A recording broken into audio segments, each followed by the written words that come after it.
In der riesigen Serengeti-Savanne Tansanias kämpfen viele Tiere in harten Trockenzeiten ums Überleben. David Njoroge, ein erfahrener Ranger, patrouilliert regelmäßig, um die Tiere vor Gefahren zu schützen. Eines Morgens entdeckte er ungewöhnliche Spuren in der Nähe eines einsamen Akazienbüschels inmitten einer goldenen Wiese. Er näherte sich leise und sah ein Löwenjunges, das erschöpft im Schatten eines Baumes lag. In seinem Gesicht befand sich ein riesiger Tumor, der sein rechtes Auge fast vollständig bedeckte und sehr erbärmlich aussah. David spürte sofort, dass dieser Löwe Schmerzen hatte und in der Wildnis kaum überleben würde. Die sengende Hitze der Serengeti-Ebene schien seine Gesundheit noch weiter zu schädigen. Das Löwenjunge versuchte leise zu brüllen, doch das schwache Brüllen ließ Davids Mitleid noch größer werden. Er kontaktierte schnell die nächste Rangerstation, um medizinische Nothilfe zu erhalten. Sein Team bereitete einen Plan vor, um sich dem Löwen zu nähern, ohne ihn zu erschrecken. David und zwei andere Ranger brachten ein leichtes Anästhesieset und einen speziellen Transportkäfig mit. Sie näherten sich vorsichtig und vermieden es, Geräusche zu machen, die das Löwenjunge erschrecken könnten. Der Löwe hob den Kopf, um sie anzusehen, und in seinen verbliebenen Augen blitzte eine Mischung aus Vorsicht und Verzweiflung. David setzte sich in sicherer Entfernung hin und streckte sanft seine Hand aus, als wolle er es beruhigen. Er ließ Stücke von frischem Fleisch auf den Boden fallen und hoffte, dass das Löwenjunge ihm allmählich vertrauen würde. Nach einigen angespannten Minuten begann es, das Fleisch zu lecken, seine Bewegungen waren jedoch langsam und zittrig. David sah genauer hin und bemerkte, dass der Tumor sein rechtes Auge fast vollständig erblinden ließ. Ein anderer Ranger bereitete das Betäubungsgewehr vor, während David das Tier weiter ablenkte. Die Nadel traf sanft und der Löwe fiel langsam und ohne Widerstand zu Boden. David atmete erleichtert auf, streichelte sanft sein gelbes Fell und flüsterte ihm während seines Nickerchens etwas zu, um es zu trösten. Das Team legte es schnell auf eine spezielle Trage, um es zu einem Spezialfahrzeug zu bringen. Davids Augen leuchteten vor Hoffnung, dass sie es noch retten könnten, bevor es zu spät war. Das Spezialfahrzeug schüttelte sich leicht, als es die trockenen Graslandschaften der Serengeti durchquerte.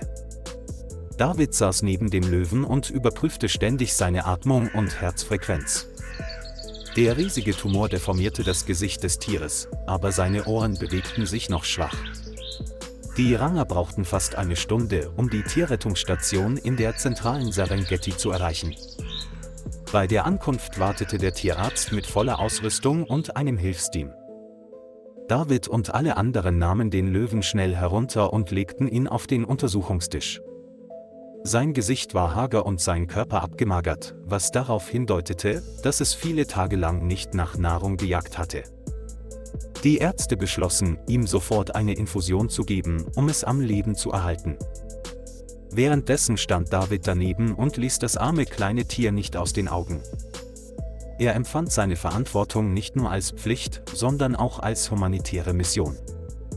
Nach der Stabilisierung wurde der Löwe für eine genauere Untersuchung vorbereitet.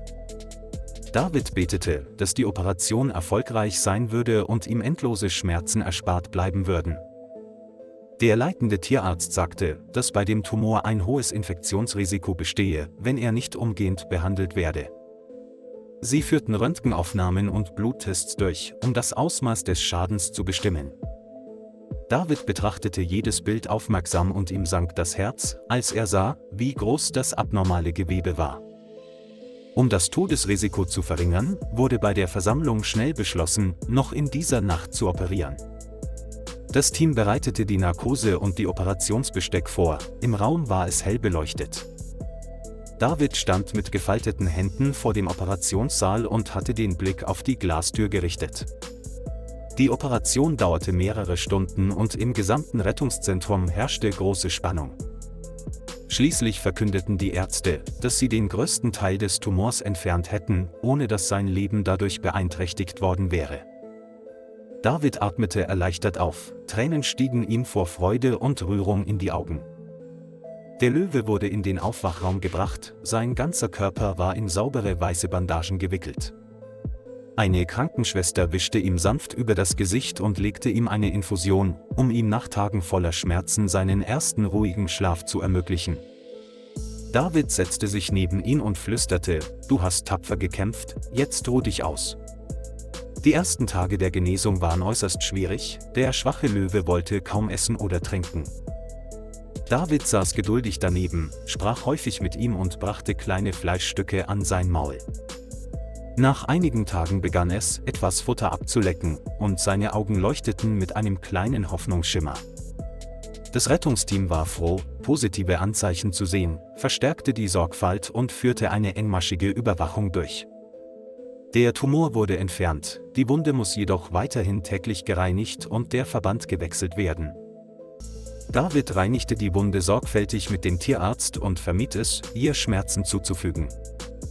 In der zweiten Woche konnte es im Erholungsgehege aufstehen und ein paar wackelige Schritte machen.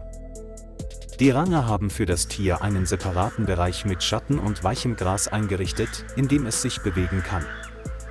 David bemerkte, dass die Vitalität in den Augen des Löwen jeden Tag deutlicher wurde. Er nannte es Tumaini, was auf Swahili Hoffnung bedeutet. Der Name wurde zum Symbol des Glaubens, dass es bald in die Wildnis zurückkehren würde.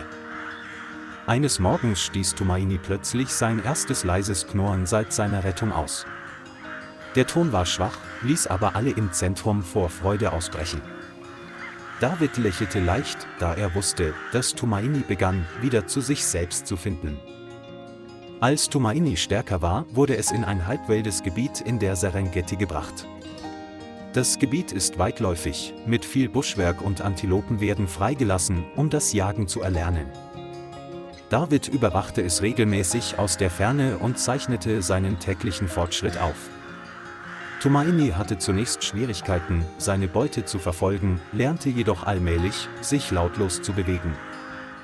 Er ließ es geduldig seinen eigenen Versuch unternehmen und half nur, wenn es unbedingt nötig war.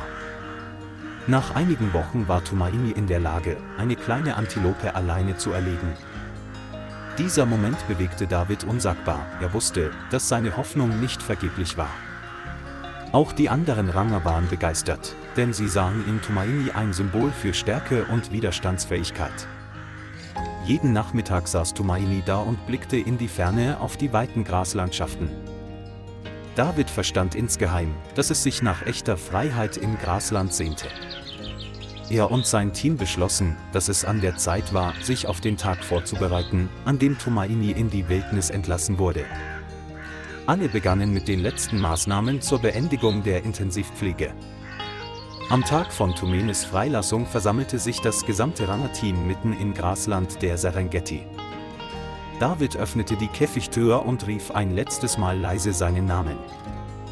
Tumaini trat heraus, ihre Augen glänzten in hellem Morgensonnenlicht. Es sah zu David zurück, als würde es sich an die Person erinnern, die ihm das Leben gerettet hatte. Dann stürmte Tumaini mit einem starken Lauf in die Ferne und verschmolz mit der weiten Natur. David stand still, sein Herz war voller Stolz und Emotionen. Er glaubte, dass die Serengeti einen stolzen neuen Krieger willkommen geheißen hatte. Tumainis Geschichte ist ein lebendiges Zeugnis für die Kraft der Liebe und Hoffnung.